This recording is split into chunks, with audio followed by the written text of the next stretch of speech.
The ceiling groaned like an old ship about to split in two. Ethan Ward felt it through the soles of his boots before he heard it with his ears. The high school gym was packed wall to wall, with storm refugees' cots jammed together, kids crying over the howl of the wind. Outside, Hurricane Iris clawed at the Gulf Coast rain, slamming the brick walls so hard the windows shuddered in their frames. The emergency lights flickered once, twice, then went dark, plunging the room into a dim orange glow from the backup generator. Somewhere in the dark, a baby wailed. Somewhere else, somebody started praying out loud. Ethan's flashlight beam swept across the rafters, and his stomach turned to ice. A steel truss above the far bleachers was bowed just slightly, but wrong. A jagged crack in the weld he'd spotted 3 days ago was wider now, fresh rust smeared like blood. Every new gust made the beam twitch. "Everybody stay calm," the mayor yelled from the center of the room. Soaked suit clinging to him, TV cameras pointed in his face. "This building is rated for Category 4. We are perfectly..." The ceiling popped. A sharp metallic ping echoed like a gunshot. Dust sifted down in a pale curtain. Ethan didn't think. He dropped his duffel, shoved past a cluster of reporters, and sprinted for the bleachers where half the town, including his 10-year-old daughter, were huddled together under Red Cross blankets. Out he shouted, voice ripping through the chaos. "Get everybody off these bleachers now!" Move! People stared at him, like he'd lost his mind. The mayor spun, furious. The cameras swung to catch the confrontation. Another pop. The crack in the steel tore a fraction wider. Ethan knew what came next. He had seen roofs fall before. Before I go any further, tell me where you're listening from tonight and hit that like and subscribe button if you believe courage still matters in this world. 4 days earlier, Ethan Ward's life had been quiet in a way that almost felt like punishment. At 42, he worked the morning shift at the Bayshore, Texas Marina, crawling under outboard motors with a wrench in his hand and grease on his knuckles. In the afternoons, he drove a beat-up yellow school bus hauling kids back and forth along a stretch of flat Gulf Coast highway lined with shrimp boats, bait shops, and rusting billboards. He lived in a double-wide trailer on the edge of the marsh, a place that always smelled faintly of salt and diesel. His daughter Maddie filled it with science fair posters, seashells, and the sound of old country songs she played on a scratched-up Bluetooth speaker. It was just the two of them now. Had been for 5 years. Before the explosion, he'd worn a hard hat with a badge that said Senior Safety Engineer, Lone Star Petrochem. Before the lawyers. Before the settlement papers. Before the word negligence got scrubbed out of every official document. He had warned them about a corroded valve in one of the refinery's older units filed reports nobody wanted to read. The day the tank farm blew a chemistry field trip from Maddie's elementary school had been touring the riverfront park next door. One of the chaperones, his wife Claire, never came home. After that, Ethan walked away from the industry and let the company bury his name in non-disclosure clauses and fine print. He traded boardrooms for boat slips, risk assessments for oil changes. He made ham sandwiches for Maddie's lunch, showed up to every school play, and pretended the ache in his chest was just heartburn. He didn't talk about the refinery. He didn't talk about the day the sky turned orange. He didn't talk, period, unless he had to. That Tuesday, the weather radio on the marina counter crackled to life while he was tightening bolts on an old Johnson outboard. Tropical storm. Iris has strengthened into a Category 2 hurricane, the announcer said. Projected landfall somewhere along the upper Texas coast within 72 hours. By the time he drove the bus route that afternoon, Iris was already a red spiral on every TV screen in town. Folks in Bayshore had heard it all before, but this time the track cone kept shrinking right over their zip code. That evening at the diner, the county emergency coordinator, A tired woman named Denise in a reflective vest slid into the booth across from him. "I know you don't like titles anymore," she said, wrapping her hands around a chipped coffee mug. "But we need someone who understands buildings and pressure loads to oversee the high school shelter. That new gym they built last year, I want eyes on it that I actually trust." Ethan started to say no. To say he was just a mechanic now that somebody else could do it. Then he pictured Maddie's school, her little storm backpack already sitting by the front door, the way she'd asked, "Are we gonna be safe?" Dad with more seriousness than a 10-year-old should ever have. He found himself at the high school the next morning, walking the empty gym with a clipboard in his hand. The place still smelled like fresh paint and polyurethane. The contractor's name on the plaque by the door made his jaw clench. He'd seen their shortcut work before. That's when he looked up and saw it, a hairline crack in a weld high in the rafters. Small, easy to miss. The kind of thing a rushed inspector would sign off on and forget. Ethan stared at it for a long time, the distant rumble of the Gulf in his ears, and felt that old, unwelcome weight settle back onto his shoulders. He knew in that instant that he was about to step right back into the world he'd spent 5 years trying to escape. By the time Hurricane Iris made landfall, the gym had already filled to the rafters with people who didn't want to admit how scared they were. Folding chairs scraped across the varnished floor. Kids hauled blankets. Elderly neighbors shuffled in with pill bottles rattling in grocery bags. Every 5 minutes, the wind outside surged hard enough to make the doors thump in their frames. Ethan stood near the entrance clipboard tucked under his arm, watching the weld in the ceiling like a man watching the fuse on a stick of dynamite. The crack was stable for now, but every hour the winds grew stronger, and the strain vibrated faintly through the building like the heartbeat of something nervous. A local news crew had set up a bright light that washed the whole front half of the gym in artificial glare. The mayor, still in his soaked suit from the hook moment earlier, hovered so close to the cameras that he nearly blocked them. A young reporter with perfect hair stuck a mic in Ethan's direction. "Sir, the mayor says the building is completely safe. Can you confirm that Ethan kept his voice even? It's built to code. But codes don't always cover everything, ma'am."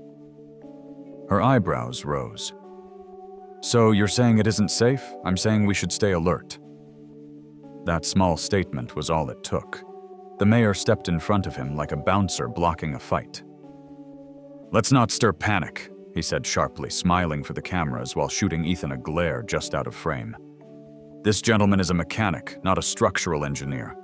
We appreciate his help volunteering, but let's keep the messaging consistent."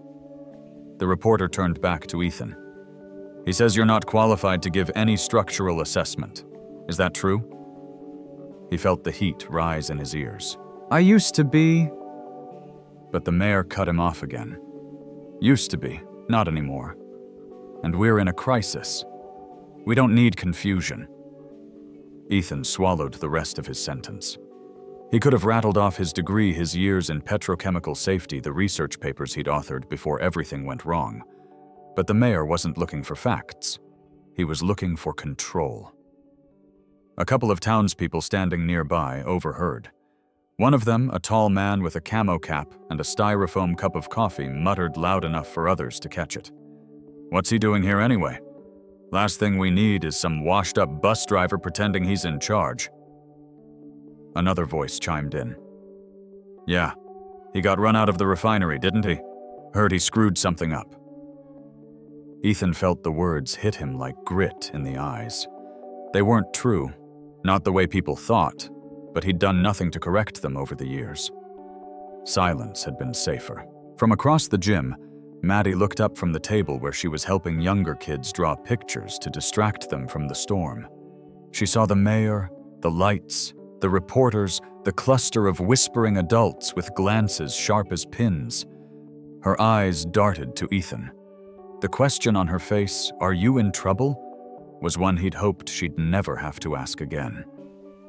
He lifted a hand, and gave her a small wave, the kind that said everything was fine, even when it wasn't. She didn't look convinced. The storm groaned against the walls, the wind shrieking like something alive. An emergency alert siren blasted through the speakers, making everyone jump. A voice came over the intercom. All remaining residents must shelter in place immediately. Do not leave the building. Ethan could feel the tension in the gym thicken, stretching like a rubber band. The bleachers where Maddie sat earlier had been cleared, but families still drifted in that direction for the extra space. Every time someone stepped near that section, his pulse jumped. He made one more sweep of the rafters. The crack hadn't widened visibly, but the steel around it carried a faint bow. Under normal conditions, it would have been fine. Under hurricane force pounding. He walked to the makeshift shelter office where the county coordinator, Denise, was reviewing radio updates. She looked exhausted, hair matted with humidity vest reflecting the dim emergency lights. "We need to move everyone off the bleacher side," Ethan said quietly. "The load on that truss isn't stable." She rubbed her temples. "Ethan, we barely have room as it is. Half of these people already think we're overreacting. Better overcrowded than crushed." She sighed. "Look, I trust you, but I need something more concrete to go on than your gut." He stiffened. "It's not my gut. It's engineering judgment." "Then write it," she said tiredly. "Give me a formal statement I can back up." He looked at the stack of paperwork on her table. "There's no time for that." Her voice dropped to a whisper. "Then I need you to understand I can't order a partial evacuation based on a maybe. The mayor will chew me up alive. So will the council. If I misjudge this, my career is done." A flash of lightning lit the windows white. The whole building shuddered. Ethan took a slow breath. She wasn't the enemy. She was just trapped between fear and politics. "I'll keep monitoring it," he said. "Just stay ready." She nodded, grateful but anxious, and returned to her radios. Back in the gym, the pressure kept building, not just from the storm, but from the eyes, the whispers, the doubts. Around midnight, the power flickered again. The generator hiccuped. A ripple of unease moved through the crowd. A toddler started crying. Someone in the back demanded to know why the shelter didn't have a better generator. Someone else cursed the mayor. Another woman started sobbing quietly into her hands. Then one of the camera operators walked over to Ethan, adjusting a shoulder-mounted rig. "Mind standing over here?" the man asked. "We're doing a segment on community volunteers." "No, thank you. We just want a quick comment." I said no. The cameraman shrugged and walked off, but more people had seen the interaction. And as the night dragged on, the rumor mill churned. By 1 a.m., whispers morphed into confident retellings. "He's the guy who messed up that old chemical plant, right? No, I heard he falsified inspection reports. Didn't he get someone killed? He shouldn't be overseeing anything. Who put him in charge?" Ethan's jaw clenched so tightly his teeth ached. He kept checking the crack, watching for the slightest change. Every time the wind howled through the vents, it trembled. Just barely. But he saw it. At 2 a.m., Maddie curled up against him on a folding chair, blanket around her shoulders. "Dad," she whispered. "Yeah, sweetheart. Why don't they like you?" His breath left him in a slow, painful stream. "They don't know me," he said softly. "That's not it," she murmured. "They look at you like you did something wrong." "They're scared," he answered. "People say things when they're scared." She leaned her head on his arm. "But you're trying to help." He didn't respond. He couldn't. His throat felt scraped raw. Minutes later, the mayor reappeared, shouting orders at volunteers, trying to look authoritative while sweat beaded on his forehead.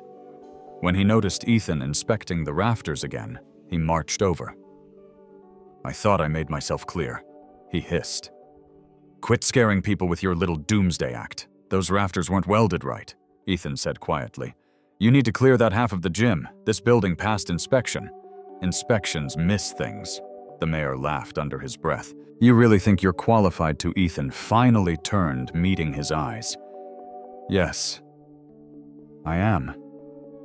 Whatever the mayor saw in Ethan's face made him falter for a split second, but only a second. You cause a panic, he said coldly, and I will have you escorted out of this building. Ethan didn't argue. He just looked past the mayor toward the crack in the steel that was now, he was certain, wider than it had been an hour ago. He backed away slowly, eyes never leaving the rafters. The wind surged. The whole building moaned. Somewhere across the gym, a metal support rod clanged like a bell. Then a thin stream of dust fluttered down from the ceiling right where the weld had been failing. Maddie, half asleep on the chair, lifted her head. Dad, she whispered. He stared upward, heart thudding once, heavy and cold. The weld shifted, and Ethan Ward knew with the cold certainty of a man who'd seen this before that the breaking point was seconds away. The crack in the rafters gave a soft, sickening groan, low, metallic, and full of warning. Dust sifted down like gray snow, catching in the emergency lights as they flickered again. The gym fell into a strange, trembling stillness. Even the storm outside seemed to pause for half a heartbeat. Then the steel truss sagged an inch. Just an inch. But Ethan Ward knew exactly what that meant. He didn't think. He didn't breathe. He didn't check whether anyone was listening. He just moved. Maddie, on your feet. Now. His voice was steady in a way that didn't match the terror knotting in his chest. She scrambled up, eyes wide and confused. Dad, what's... Stay behind me. Don't let go of my shirt. Another pop ripped through the gym, louder this time, sharp enough to make people gasp. It echoed off the hardwood floor and the cinder block walls. Someone screamed near the center of the room. A mother clutched her toddler to her chest. A group of elderly men stared upward, mouths open. The mayor spun toward the noise color draining from his face as he followed everyone's eyes to the cracking weld. For a whole second, chaos froze. Then reality struck like lightning. The steel beam lurched downward with a thunderous crack, a fracture splitting across the weld in a jagged line. A section of the ceiling buckled visibly, bowing toward the bleachers where dozens of people had gathered, despite Ethan's warnings. Ethan didn't waste breath shouting explanations. He planted his hands against the nearest folding table and flipped it on its side, clearing a path as he barreled toward the bleachers. Off the seats, he bellowed, voice so loud it shuddered through the gym. Move! Move! His voice cut through panic like a siren. Parents grabbed their kids. People shoved blankets aside. A cluster of teens stared upward, frozen in fear, until Ethan physically waved them down with sweeping arms. Behind him, the mayor shouted, Everyone remain calm. Stay where you... The beam gave another groan, drowning him out. A 30-foot stretch of steel was seconds from falling. Ethan reached the lowest bleacher step and leapt 2 at a time, hauling people by their collars or elbows, anything he could get a grip on to shove them toward the floor. Get down, he yelled. Keep your heads covered. Maddie was right behind him, hands trembling as she helped a little girl climb off the first row. Another pop, louder. The crack ripped half an inch wider. The crowd finally surged into motion, panic exploding like a wave. People tripped over one another, hands clawing for balance, the gym echoing with screams and thudding footsteps. At the top of the bleachers, an elderly woman clung to the rail, unable to move fast enough. Her foot slipped between 2 slats and she cried out, collapsing sideways. Ethan sprinted up the steps. Ma'am, hold on! her fingers barely curled around his sleeve. The steel above them trembled dust, raining harder now. Maddie cried out from below, "Dad!" "Hurry!" He heard her, but the woman came first. Ethan crouched, looping his arms under the woman's shoulders. Her leg was twisted awkwardly, but adrenaline lent him strength he didn't know he still had. He lifted groaning with effort and pulled her upright. Another violent shudder tore through the ceiling. The crack zigzagged farther, a hideous metallic shriek echoing through the gym. The whole building felt like it inhaled sharply. Ethan dragged the woman down the steps, each movement slower than the last. She was shaking weight, collapsing toward him. From below, Maddie scrambled up 2 steps to reach them. "Dad, give me her other arm. Stay down," he shouted too sharply. But she ignored him, looping her small hands around the woman's forearm, tugging with every ounce of strength she had. Together, they got the woman to the gym floor. And that's when the ceiling finally gave way. A colossal boom erupted overhead, louder than any thunder. The truss dropped violently, yanking the ceiling tiles with it. A shower of metal foam insulation and debris rained down like a collapsing avalanche. Ethan grabbed Maddie, yanking her under the overturned table he'd flipped earlier. They dove behind it, sheltering the elderly woman under their bodies as debris smashed down around them. The table groaned, but held. Screams filled the gym. When the dust settled, a massive section of steel lay across the bleachers, crushing entire rows of seats. Tiles and beams littered the floor. The lights flickered twice, then stabilized in dim emergency mode. For a moment, no one spoke. Then coughing, sobbing, and terrified voices filled the air. "Is anyone hurt? My wife? I can't find my wife. Help! Someone help us!" Ethan crawled out from under the table, hands shaking. Maddie followed, eyes bright with fear, but alive. "You okay?" he asked, gripping her shoulders. She nodded, tears streaking down her face. "You saved us." He didn't answer. There wasn't time for that. People were trapped under debris. A long section of the steel beam had crushed the upper bleacher rows, leaving twisted metal and shattered wood in a pile that still shifted with each gust of wind. Ethan scanned the wreckage. "Maddie, stay with Mrs. Collins. Don't move from this spot. But stay. That's an order." She swallowed and nodded, helping the elderly woman sit safely against a wall. Ethan ran toward the heap of debris, climbing over splintered boards. A pair of hands stuck out from beneath a fallen aluminum support bracket.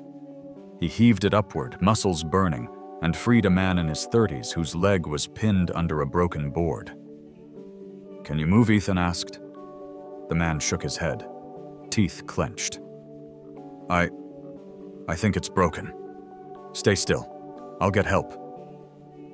As Ethan turned, he spotted 2 teens further up the wreckage, clinging to a twisted railing. They were barefoot, bleeding, too afraid to climb down. "Don't move," he called. "I'm coming up." "You can't," one of them shouted. "It's shifting." But he was already climbing. His hands found purchase on jutting metal corners. His boots scraped over broken bleacher planks, slick with dust. Every movement sent tremors through the heap, but he kept climbing. A memory flashed in his mind, Claire, standing at the riverfront park, holding Maddie's hand on the day the refinery tank exploded.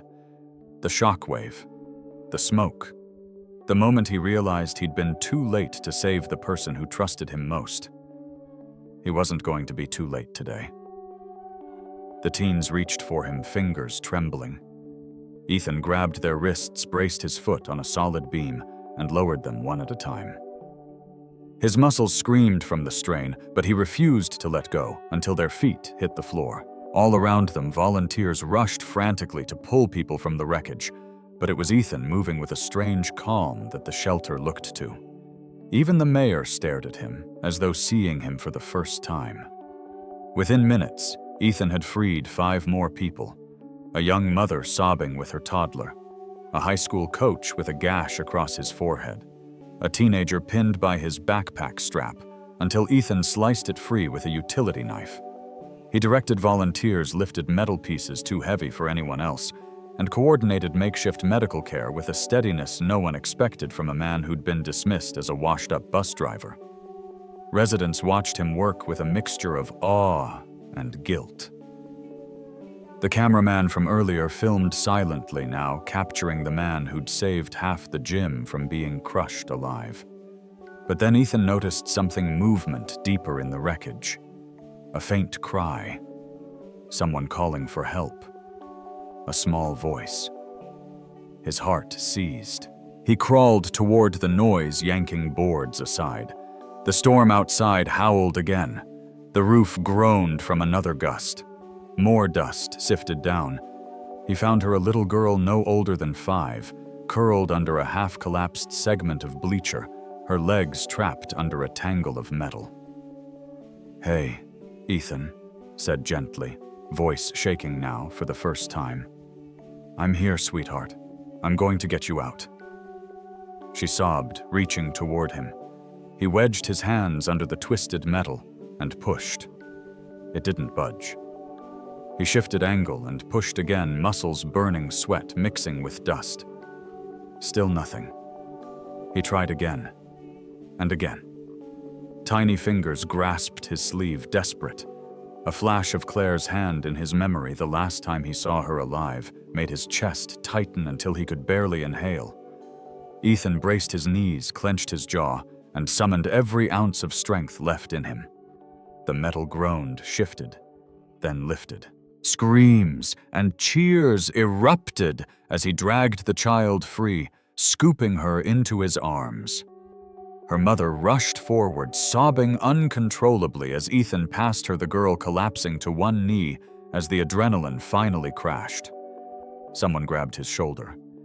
He turned to see the mayor, ashen, humbled, shaking slightly. I was wrong," the man whispered. "I should have listened. You saved them." But Ethan hardly heard him. Maddie was running toward him, tears streaking down her dusty face. She wrapped her arms around him so tightly he could barely breathe. "You're okay," she cried. "Dad, you're okay."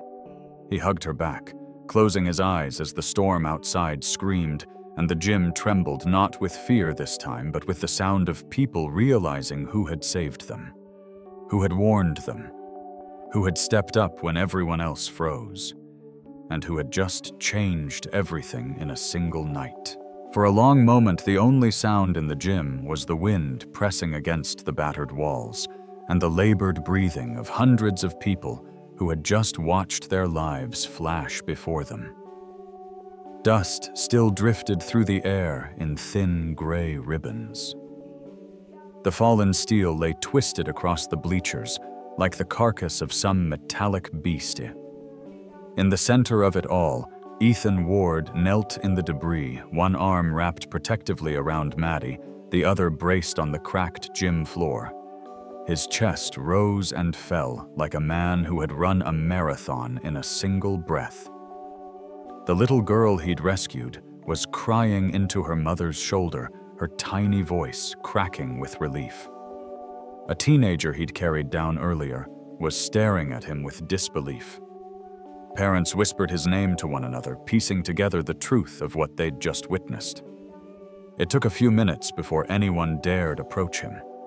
The first was Denise, the county coordinator. Her vest was smeared with dust.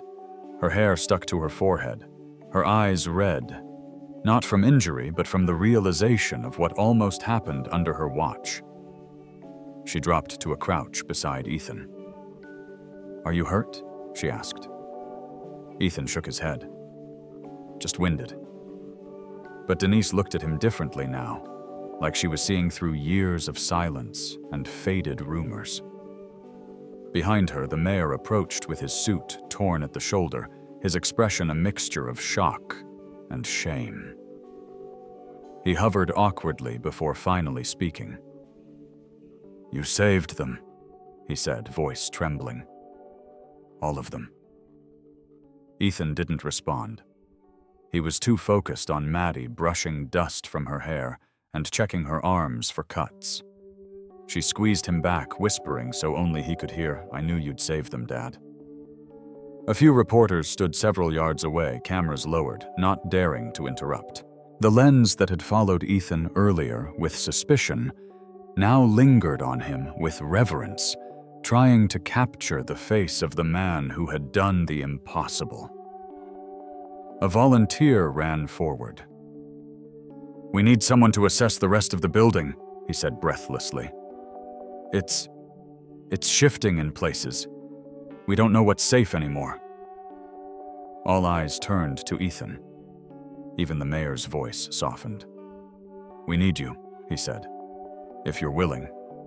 Ethan exhaled slowly, rubbing dust from his palms. He didn't relish stepping deeper into the role. He hadn't asked for it, but he saw the fear in the crowd, the real fear, not the political kind, and knew no one else in the room could read a building under stress the way he could. Before he could answer, Denise placed a hand on his arm. Her voice dropped to a whisper. "You knew exactly where that ceiling would fail," she said. How? Something shifted in Ethan's expression, subtle but unmistakable. He rose slowly, every joint protesting. Maddie clung to his side, her small hand gripping 2 fingers of his. He glanced at her, weighing something heavy in his mind. Then he finally spoke. "I used to oversee structural integrity analyses at Lone Star Petrochem," he said, voice steady but soft. "Before the explosion. Before everything." A ripple of realization moved through the nearby crowd. Quiet murmurs, sudden glances. The soft gasp of someone who remembered the headlines from 5 years ago. "You were that engineer," someone whispered. The one they blamed, Ethan, didn't flinch, but there was a flicker of pain behind his eyes. "I warned them about a corroded valve," he said. "Filed reports, sent emails, told the supervisors the system was unstable." The gym seemed to shrink around him, drawing closer as people leaned in to listen. When the tank farm blew, Ethan continued. The official story was equipment failure. Unforeseeable. But it wasn't. Not to me. I saw the signs. He swallowed hard. "My wife was in the riverfront park that day, volunteering. I should have spoken louder. I should have forced them to listen. I didn't. And she..." His voice cracked just slightly. "She never came home." Maddie's fingers tightened around his. The mayor lowered his head, shame radiating off him in waves. Denise looked like she might cry. The townspeople who had whispered about him earlier suddenly couldn't look him in the eye. "You weren't a washout," one of the teens muttered, voice shaking. You were trying to stop it." Ethan let out a hollow laugh. "Trying doesn't always save lives. But tonight it did," Denise said firmly. "Tonight you did." The shift in tone was seismic quiet, reverent, undeniable. The crowd slowly approached him, like people approaching a monument they'd misunderstood for years. The cameraman who filmed him earlier lifted his camera, but only when Ethan nodded permission. This time, there was no predatory angle, only the awe of someone capturing a truth that needed to be seen. The mayor stepped closer, clearing his throat. "Mr. Ward," he said, voice awkward but earnest. "I owe you an apology. I dismissed you. I mocked you. And you still..." His voice broke. "You still saved my town." Ethan didn't answer immediately. He was too busy examining the failing roofline, eyes narrowing as he identified stress points, compromised joints, and secondary cracks that would need reinforcement if the building was to hold through the night. "We can stabilize it," he finally said, "but we'll need volunteers, lumber, and temporary supports, and we need to move people to safer sections of the school." "We'll do whatever you say," Denise said without hesitation. The mayor nodded vigorously. "Anything you need." The reversal was complete. Every ounce of control Ethan had been denied earlier was now handed to him freely. He wasn't sure he wanted it, but he knew he needed to use it. He turned to Maddie. "Stay with Mrs. Collins again, okay? I'll be right back." Maddie looked up at him with a different kind of fear. Not fear of danger, but fear of losing him the way she'd lost her mother. "Dad, please be careful." He knelt and kissed the top of her head. "Always." When he stood again, Denise handed him a walkie-talkie, saying softly, "We need someone who knows what they're doing to oversee the emergency triage, the roof stabilization, everything. No one else here is half as qualified as you." Ethan stared at the device, weighing not the responsibility but the past it dragged up. All the echoes of boardrooms ignoring warnings, all the ghosts of decisions he couldn't change. Then something shifted in his posture, something subtle but profound. He took the walkie. "Let's get to work," he said. The volunteers moved instantly, awaiting instruction like soldiers awaiting orders. Ethan walked to the edge of the debris and began outlining what needed to be done, where to reinforce, where to evacuate, where temporary supports needed to be installed before the next gust slammed the building again. People who'd whispered about him earlier now listened like their lives depended on it. And in a way, they did. A school board member rushed over, breathless. "Mr. Ward, we need to talk once this storm passes. About a position, safety oversight, infrastructure review, whatever you'd want." The mayor stepped in, nodding quickly. "We'll fund it no matter what. This town needs someone like you. Someone who sees things." Ethan didn't answer. He simply marked another stress point on the collapsing truss with a piece of chalk. But his silence wasn't refusal. It was contemplation. A man who'd sworn never to work in that world again suddenly found himself needed in a way he hadn't been needed since before the explosion. Behind him, Maddie watched him from across the gym, eyes filled with pride she wasn't even trying to hide. And above them, the cracked steel beams groaned again. But this time they groaned in defeat, not collapse, as volunteers placed the first temporary supports exactly where Ethan instructed. Outside, the storm howled as fiercely as ever, but inside, something had changed. The town no longer saw Ethan Ward as the quiet man who fixed boat engines and drove a school bus.